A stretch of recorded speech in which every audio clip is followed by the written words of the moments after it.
Right, so this is Parents versus Cancer, episode 3. We've got a new addition to the video gang, so she's very excited to be involved, as you can probably hear. We can actually see her now, Yeah. can't we? So we've got her in a special pink outfit. She's sick. So this is actually the third take. She's been sick as part of all 3 of the previous ones, so we're just going to go with this. This is reality. This is the reality, yeah. But yeah, this is a week and a half on from the last video we did. So since then, basically, Lo has now got confirmed her treatment plan. So we'll take you through that. She's got her port inserted, which you'll be able to see in a minute. And we sort of know what the outlook for the next year looks like. So we're feeling pretty positive. Obviously, we had the good news last time about there's no cancer in the bone. And now, yeah, we'll give you just a bit of detail on the treatment plan and what Lo's last week's been like. Yeah, so that was the next thing we were doing was going to see the oncologist, wasn't it? Yeah. On the Monday. Yeah. So we went to see my oncologist at the hospital where I'm being treated. It was a pretty positive meeting, to be honest. It was very much like kind of business as usual now. We know what the situation is. And this is your treatment plan, and it's going to start this week. So Monday I had the meeting with the oncologist.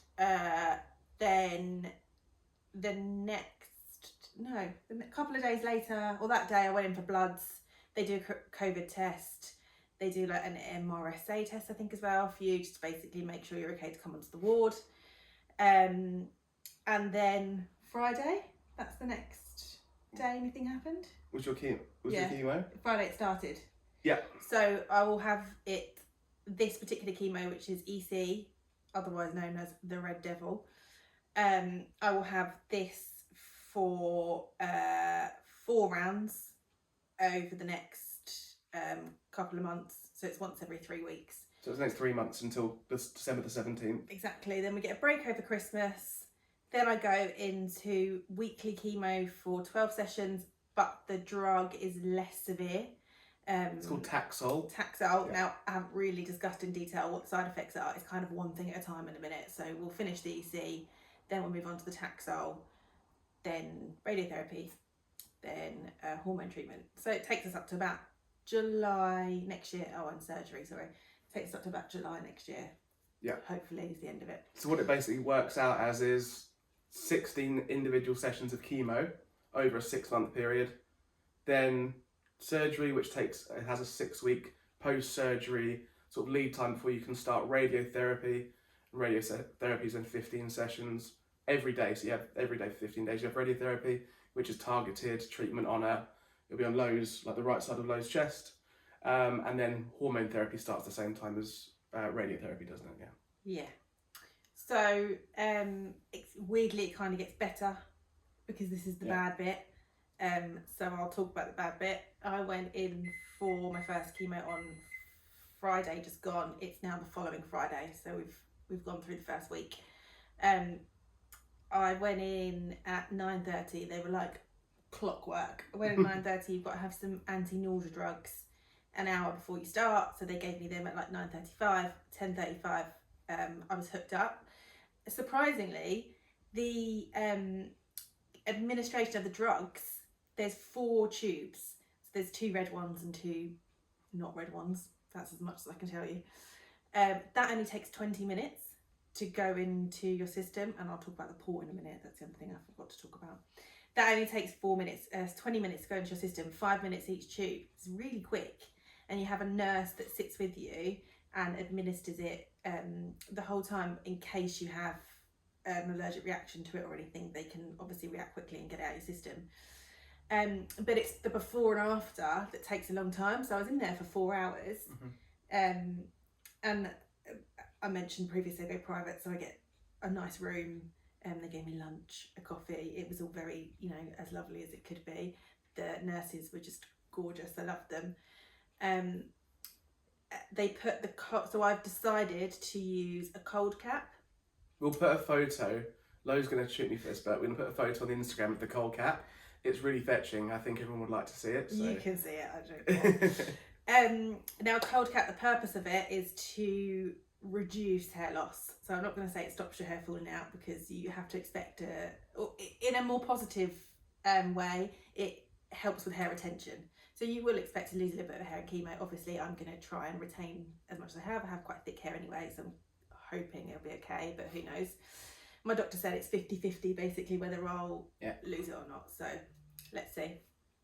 Now the cold cap I was warned against, because everyone, well not everyone, but a few people said to me, you know, the first 10 minutes, if you can bear it, then you'll be able to use it. Yeah. I was quite determined to use it, so I don't think there's any question that I was going to take it off. But when the nurses were putting it on, they were like, you know, if it's too much, tell us and we'll get it off straight away.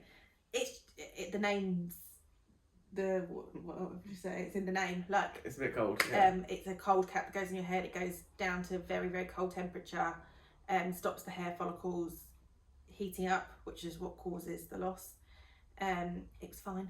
I honestly, like, the first 10 minutes were over and I was like, oh yeah, this is grand, I can do this. So that goes on for half an hour before, and then it needs to stay on for 90 minutes afterwards as well. You put conditioner in your hair so that the ice doesn't stick to your hair when you're taking it off.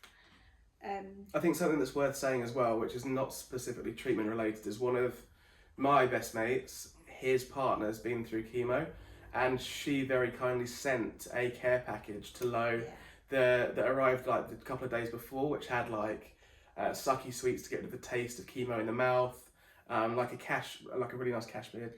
What's it called? It's cashmere scarf, with a spray, because you can smell the drug as well, and it's like little things like that that you would know if you've been through chemo, how to help someone. So it was very lovely.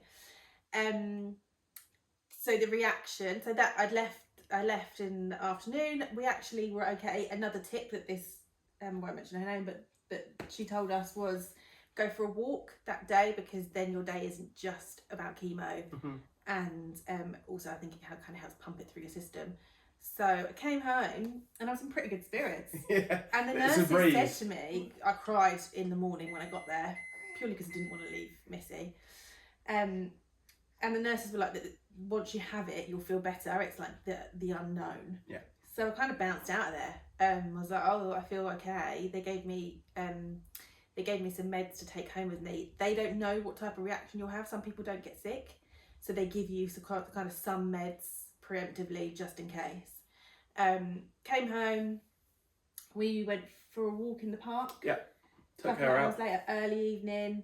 And it hit me like a ton of bricks when we were in the park. I couldn't talk. I've never had sickness like it. All I can describe it is like a really, really bad hangover. Where you're just nauseous. You obviously have this horrible taste in your mouth. I had a headache. Yeah. So we came back and all I could do was sleep.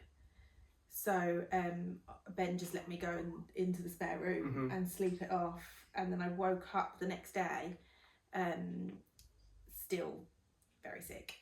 So I had to go into hospital the next day anyway, on Saturday, because another thing with chemo is that it can affect your fertility. So a way to protect myself so that I can have future babies, little brother or sister for this one, is they put me into a temporary menopause, which basically means that it protects my eggs. So I was going in to get that injection the next day, and that's a monthly injection. So I saw my nurse, and she could see that I was having a bad reaction to it, so they gave me some more drugs.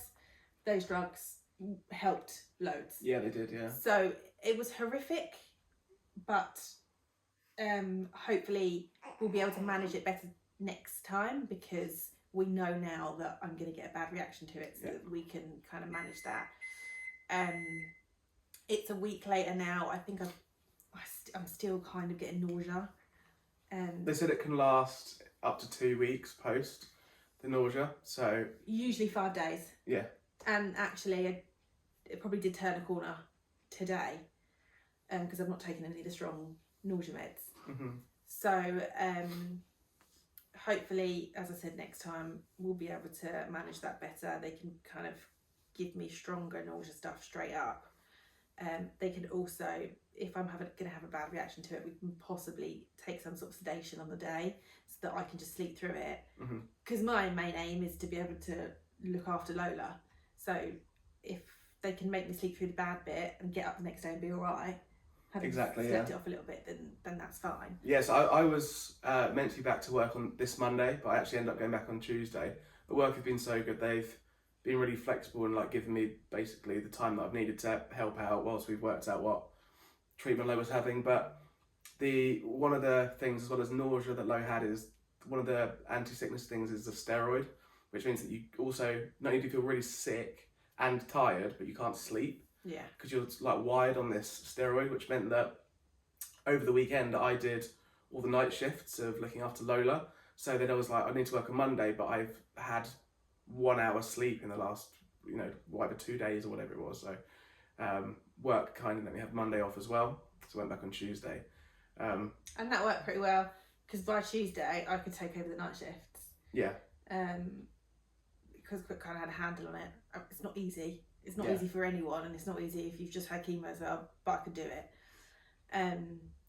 So pre-chemo on the Thursday, I had my port fitted, which I posted on Instagram, and I'm actually going to let you see it. Go a bit closer. Yeah. One for the lads, bit of cleavage. I don't know if you can see that, but it's looking pretty good. So step back a bit, it's wide angle. Oh. Yeah, sorry, I know. This is your first time in front of the camera. Yeah, there you go. It's really small.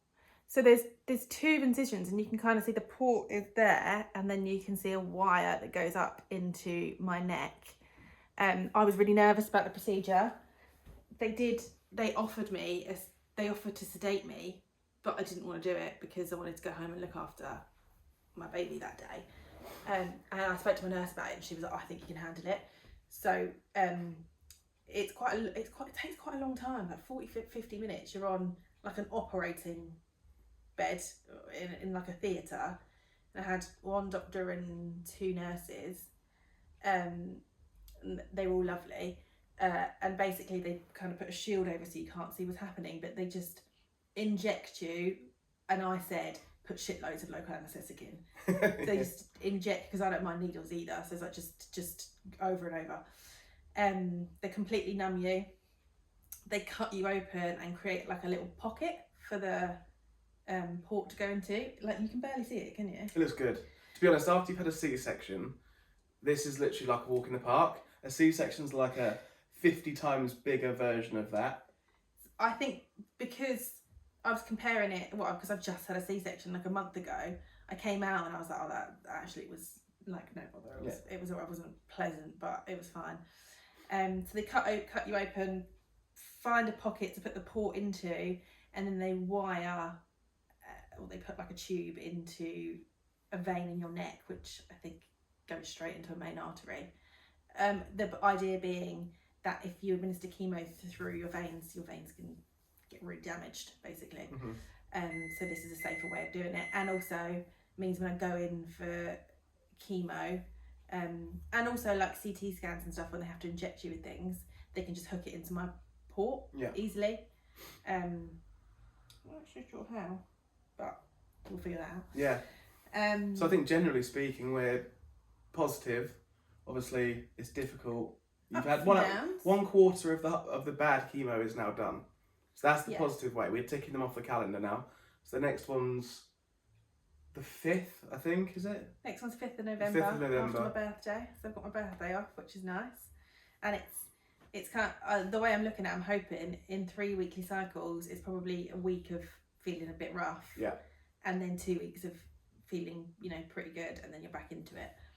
Yeah, the problem that we've now got is that because COVID cases are going up so steeply, the advice that we're getting from the doctors is that we need to be not exposing ourselves to like big groups of people, going on the tube, all that kind of jazz, which in a normal scenario is fine, but when you've just had a 1.5 years of COVID and lockdowns and 9 months of having a baby additional, where we've also been careful because of COVID, it's like another year we've got to wait. But, grand scheme of things, short period of time. I'm just looking forward to hopefully having a holiday at some point afterwards, aren't we? Yeah, exactly. Because obviously my immune system's really screwed because of the chemo. So if I were to get chemo, COVID, it wouldn't be good. I've actually had COVID. I got it when I was pregnant. We both got it. I've had it twice. I've had it twice. Yeah. So I win top trumps on that one. Yeah. I can't beat the cancer. I can't beat having a C-section. I have had COVID twice, so Yeah. I feel sorry for myself. To be honest. Pregnant ladies get jabs. Yeah. Very important. Cool. I think is that pretty much it for today. I think the next video we're going to do is a birth story, isn't it? We've got some. Yeah, when I was pregnant, I used to YouTube birth stories constantly. I used to put into YouTube positive UK birth stories. Yeah. Because you'll figure out if you're fall pregnant, people love to tell you their horror stories. But actually there's so many positive stories out there as well, and it's a really nice thing to watch, and it kind of makes I know we didn't have the birth. I wanted a hypnobirth in a pool. That didn't happen. But it kind of gets you like excited I was excited for my labour. Yeah. So we're going to do a nice positive story about how lovely my cesarean was, because it was. It was, wasn't it? It was an amazing day. So yeah, that'll be the next video, which we'll do in the next couple of days. If you don't follow the Instagram, jump on it. It's Parents vs Cancer. Obviously, just like the videos on YouTube, because I think it gets us more people will watch them, and share it with your friends as well. Obviously, everyone knows people who've been impacted by cancer or are having a baby. So hopefully, some of the stuff that Lo and I talk about will help some people somewhere in some way. So that's ultimately the goal. And on a final note, this is the quietest that she's been. She's asleep. Is her eyes shut? All right, that makes sense. I was going to say the quietest she's been in about 2 weeks. I thought she was just like one for the camera, but obviously not. So yeah, we'll see you in the next video. Thanks for watching.